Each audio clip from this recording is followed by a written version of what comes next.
میرے نبی کی سیرت کا ایک حصہ عیسیٰ علیہ السلام کے پاس ہے، میرے نبی کی سیرت کا ایک حصہ موسیٰ علیہ السلام کے پاس موجود ہے، میرے نبی کی سیرت کا ایک حصہ حضرت ابراہیم علیہ السلام کے پاس موجود ہے، میرے نبی کی سیرت کا ایک حصہ حضرت اسحاق علیہ السلام کے پاس موجود ہے، میرے نبی صلی اللہ علیہ وسلم کی سیرت کے مختلف گوشے ہیں، پیغمبر آتے رہے ایک ایک گوشے دنیا والوں کو دکھاتے رہے۔ دیکھو یہ ہے نبی کی نبی آخر الزمان کی سیرت کہ وہ آئیں گے تو ایسا کہیں گے، وہ آئیں گے تو ایسا کریں گے، وہ آئیں گے تو ان کی سیرت یہ ہوگی۔ ہر زمانے کے پیغمبر آتے رہے اور میرے نبی کی سیرت کے ایک ایک گوشے زمانے والے کو دکھاتے رہے۔ یہ جامعیت اور کاملیت اور عملیت اور تاریخیت یہ نبی کی سیرت کے علاوہ کسی اور کی سیرت میں نہیں ملے گی، یہ صرف میرے نبی کی سیرت میں ہے۔ تو اب ہمیں ناز کرنا چاہیے کہ ہم اس نبی کی سیرت کے پیروکار ہیں جس نبی کی سیرت عالمگیر ہے، جس نبی کی سیرت دائمی نمونہ حیات ہے۔ دائمی نمونہ حیات کا مطلب یہ ہے کہ کسی زمانے کے لوگ ہوں، کسی صدی کے لوگ ہوں، کبھی میرے نبی کی سیرت کے بارے میں کوئی زبان اس طرح سے نہیں کہنا چاہیے کہ یہ 1400 سال پرانی بات ہے۔ ہمارے کچھ لوگ ماڈرن قسم کے لوگ یہ کہہ دیتے بھئی وہ 1400 سال پرانی بات نہیں کرنا، یہ ہماری بدقسمتی ہے۔ نبی کریم علیہ السلام کی سیرت کو 1400 سال پرانا کہہ رہے۔ اگر نبی کی سیرت 1400 سال پرانی ہے تو پھر آپ ایسا کریں کہ ابھی جو میں بہت ساری کتابیں دکھا سکتا ہوں جس کو یہ اپناتے ہیں، 1400 سال نہیں تو کم سے کم 100 سال تو پرانی ہے وہ سیرت، تو 100 سال پرانی سیرت کیوں اپنا رہے ہیں؟ پھر لیٹسٹ سیرت اپنائیے، بالکل لیٹسٹ اپنائیے۔ پھر ان کی بڑی بڑی کتابوں میں، ان کے جلسوں میں جائیے، ان لیڈروں کی بات کر رہا ہوں، ان لیڈروں کے جلسہ میں آپ جائیے تو یہ لوگ بڑی پرانی قسم کے لیڈر کی بات کریں گے۔ کوئی گاندھی کی بات کرے گا تو کوئی آندھی کی بات کرتا ہے، کوئی کسی کی بات کرتا ہے تو کوئی کسی کی بات کرتا ہے، کوئی شیخ کی بات کرتا ہے تو کوئی شیخیت کی بات کرتا ہے، لیکن کسی کے اندر یہ توفیق نہیں ہے کہ ان سب کو ہٹا کر میرے نبی کی سیرت کی بات کریں۔ ایک مسئلہ ہے کہ لندن میں ایک یونیورسٹی میں جو مختلف شخصیات کے نام لکھے ہیں ان میں سے سر فہرست میرے نبی صلی اللہ علیہ وسلم کا نام ہے۔ ابھی آپ نے سمجھا نہیں لیکن سبحان اللہ کہہ دیا، اب سمجھیے گا تو پھر دیکھتے ہیں کیا کہتے ہیں۔ ابھی میں ایک بات سمجھانے جا رہا ہوں، یہی میں سمجھاتا ہوں کہ میرے کچھ مقرر ایسے ہوتے ہیں کہ جو خوش فہمی میں مبتلا ہے اور اس واقعہ کو بتا کر فخر کرتے ہیں کہ میرے نبی کا نام بالکل سر فہرست ہے۔ میں کہتا ہوں کہ مجھے افسوس ہے اس پر، شخصیات کے جو نام ان لوگوں نے لکھے اس میں سر فہرست میرے نبی کا نام لکھا۔ کبھی آپ نے غور نہیں کیا کہ اگرچہ میرے نبی کا نام سر فہرست ہے لیکن ان لوگوں نے میرے نبی کو دوسرے عام لوگوں کے فہرست میں لا کر کھڑا کر دیا، میرے نبی کے کردار کو عام لیڈروں کے کردار کے ساتھ لا کر کھڑا کر دیا۔ نہیں غور کیا آپ نے کبھی اس پر؟ کبھی ہمیں خوش نہیں ہونا چاہیے، ان کو بتانا چاہیے کہ میرے نبی کا نام وہاں سے نکالو، اس لیے کہ میرے نبی کا کردار دائمی کردار ہے، اور جتنی شخصیات کے کردار آپ نے لکھے ہیں وہ عام انسانوں کے کردار ہیں، وہ دائمی نہیں ہو سکتے۔ تو ان لوگوں کے فہرست میں میرے نبی کا نام کیوں لکھا گیا؟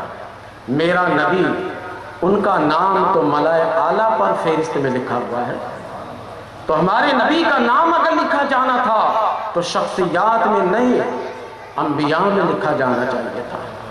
ان لوگوں نے میرے نبی کے نام کو شخصیات میں لکھ کر عام شخص کے فہرست میں لا کر کھڑا کر دیا، اور کچھ لوگ بیان کرتے ہوئے فخر کرتے ہیں کہ دیکھو دیکھو میرے نبی کے نام کو اہل یورپ والوں نے بھی اپنے اونچے جگہ پر رکھا ہے۔ حالانکہ دیکھیں ان لوگوں کی چالاکی، حضرت عیسیٰ علیہ السلام کا نام نہیں لکھا اس میں، وہ جانتے تھے کہ یہ پیغمبر ہے، اور پیغمبر تو ہوتی ہے الگ شخصیت ہی، پھر ان کا نام ان عام لوگوں میں کیسے لکھا جائے؟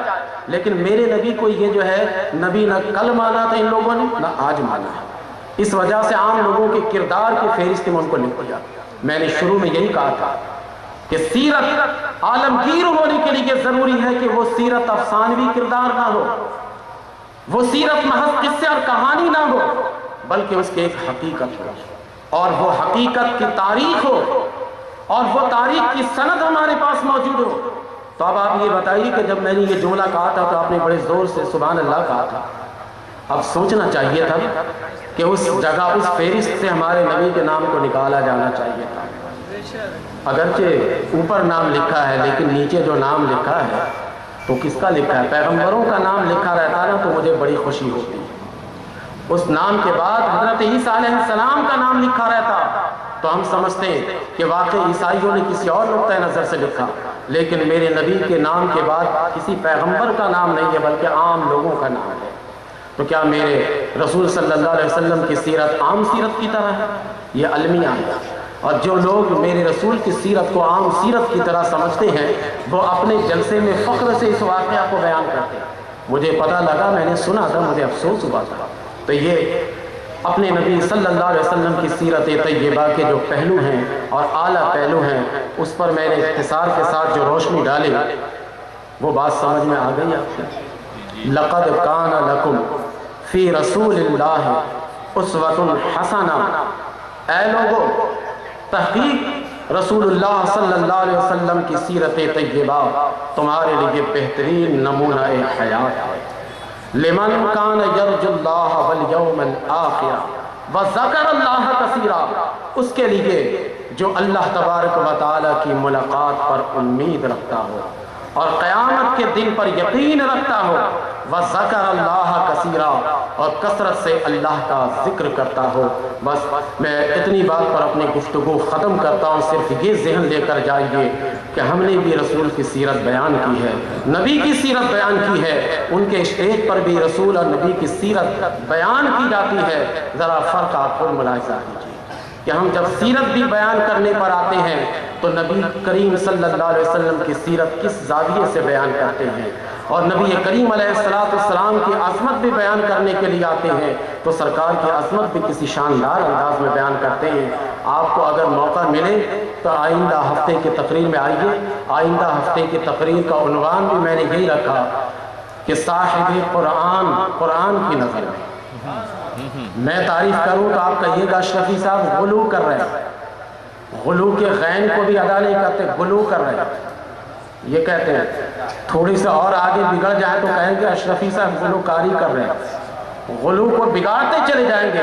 میں بیان کروں گا تو آپ کہیے گا کہ غلو کر رہے ہیں، قرآن بیان کرے گا تو کیا کہیے گا؟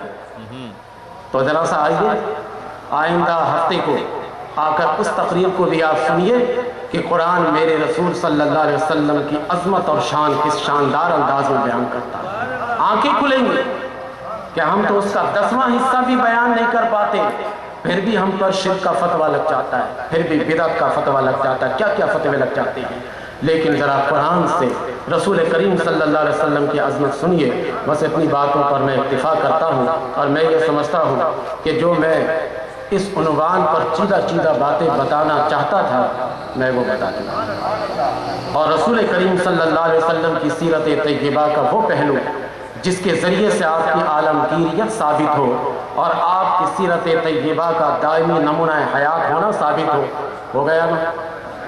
یہ 4 شرائط یاد رکھیے، اور یہ عام طور پر آپ لوگوں کو بتائیے جہاں جہاں کے نبی کریم صلی اللہ علیہ وسلم کی سیرت یہ ہے۔ اللہ تعالیٰ سے دعا کیجئے کہ اللہ تبارک و تعالیٰ اس بیان کے بعد ہم سب کو اس پر عمل کی بھی توفیق عطا فرمائے۔ رسول کریم صلی اللہ علیہ وسلم کی سیرت پر عمل کرنا یہ ہمارے لیے بڑا اچھا طریقہ ہے، بہت بہترین، ہمارے لیے اس دنیا میں بھی نجات ہے اور آخرت میں بھی نجات ہے۔ کبھی یہ عذر نہ پیش کیجئے گا یہ ہم کر نہیں سکتے۔ اگر آپ نے یہ کہا تو رسول کریم صلی اللہ علیہ وسلم کی سیرت پر ایک داغ لگا رہے ہیں۔ حضور کی سیرت کے اندر عملیت موجود ہے جس میں کسی کو عذر پیش کرنے کی ضرورت ہی نہیں ہے کہ ہم عمل نہیں کر سکتے۔ ہر شخص اس کو عمل کرنا چاہے گا تو اپنی زندگی پر عمل کر سکتا ہے۔ صلاۃ و سلام کے لیے کھڑے رہیے۔